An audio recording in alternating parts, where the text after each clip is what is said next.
for dinner, I have been wanting to do this for a while. I've done it before, and this is, I think, only my second time doing it. It's a keto version of chicken nuggets made from scratch.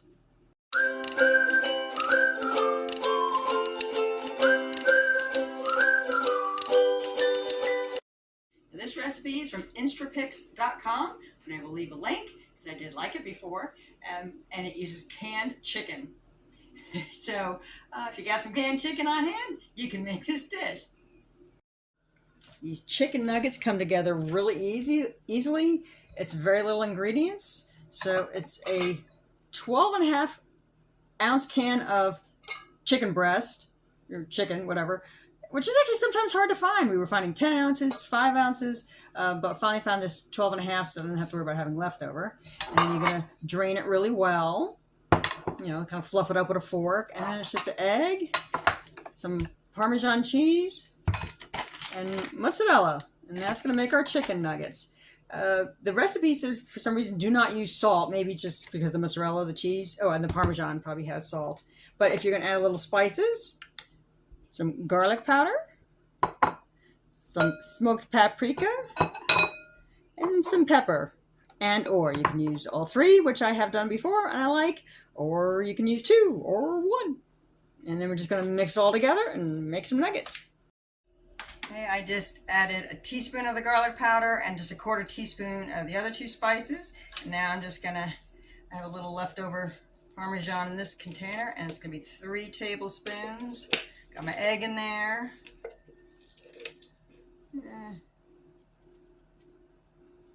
2.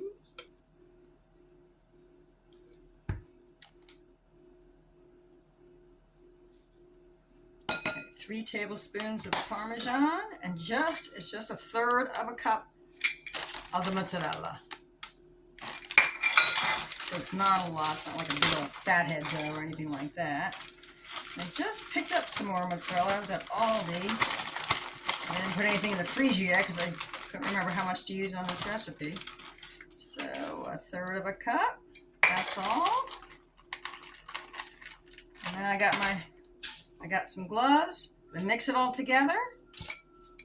And I've got a 1.5 tablespoon cookie scoop, and that makes a pretty much a good sized nugget.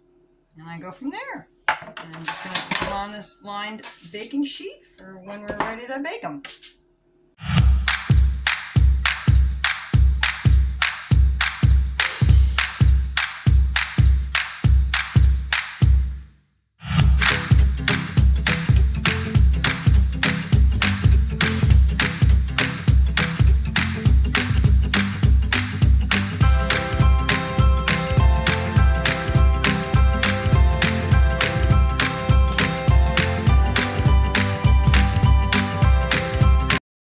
There are many things you can dip your chicken nuggets in. Last time I did this, I made a homemade ranch. I will leave a link to that video if you're interested. And it's, I think, with or near my homemade mayonnaise video. Or you can just do like a mayonnaise and sriracha mix. Or you can do a ketchup and mayonnaise mix. Or, unsweetened ketchup. Unsweetened ketchup, mayonnaise, and sriracha. So there's that. Sugar-free barbecue sauce, of course. But today I am trying a new recipe. I never got the ranch when I used to get it at McDonald's or something. I always got the sweet and sour sauce. Chick-fil-A calls it a Polynesian sauce. So I am going to make my own, but it's somebody else's recipe. I looked all over the internet, and I didn't want a sweet Thai chili. I want to get a Thai chili, and there's a couple extra ingredients. I wanted to try to find something that I had most of the ingredients in the house already, and I think I did. And it whips together about 5 minutes, 10 minutes. I'm excited. I found a recipe that I have all the ingredients on hand, so I'm dying to try this. So this is a low-carb sweet and sour sauce by Castle in the Mountains. I'll leave a link to that. Hopefully it comes out good. And I always have my Lakanto. Big Lots always has like the best price in that. This is the golden version. A little xanthan gum. So many uses for this little buddy. And let's see, this is my second bag, but I remember it was really reasonable at Walmart. Some unsweetened ketchup.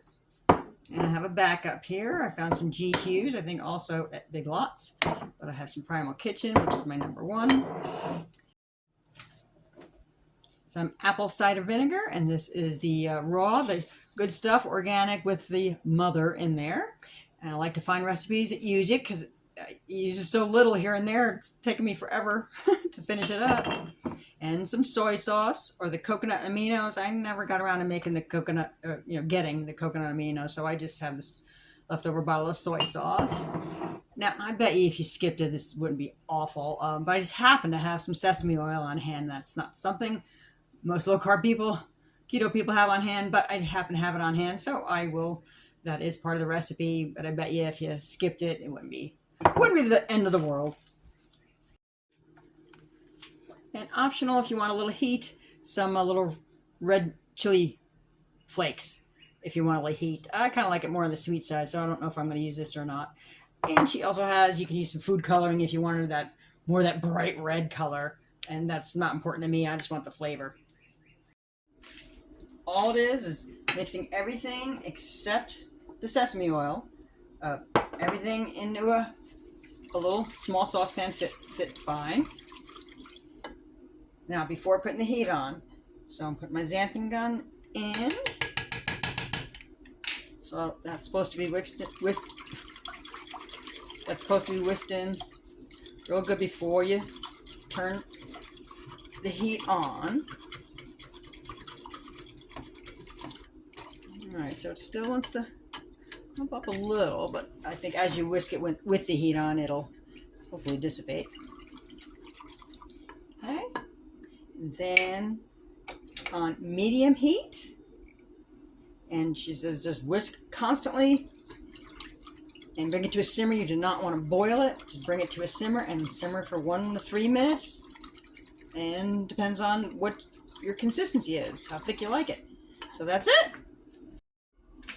I gave it an extra couple of minutes just to thicken up a little bit more. I shut off the heat.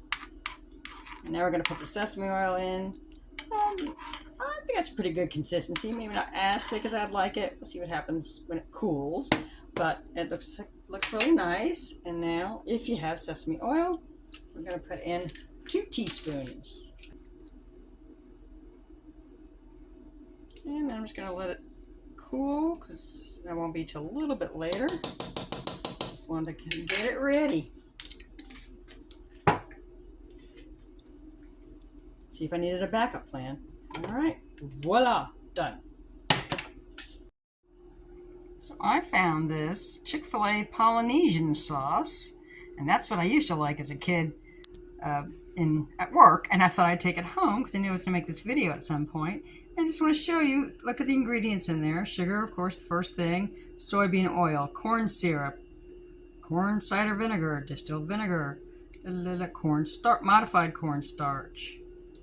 That thing, okay, preheating the oven. It's going to be 425 to get the chicken nuggets going.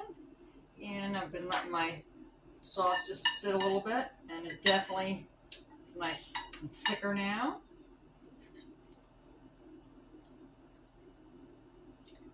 I like it. And then I made my little chickens, like chicken nuggets, my little balls. And it's going to cook for about 18 to 22 minutes, flipping halfway over, and dinner will be ready. Okay, so here we go. Beautiful little chicken nuggets. A tip for you, use a silicone baking mat. These did get kind of stuck on the foil even though I sprayed them, and the recipe doesn't even say to spray them. So they're not as cute as they may have started out as. The other thing was the sauce. I probably won't use all of that, but it actually said 1/4 cup was a serving, so I'm all for that instead of like a tablespoon. So that's dinner. Well, I hope you liked that video, and if you like that type of content, consider subscribing. I think it's interesting to see the different variety that you can have out there. I don't like having the same thing all the time. I love variety. And your food shouldn't be boring either. But leave a comment, consider subscribing, like it if you like the video, and until next time, bye.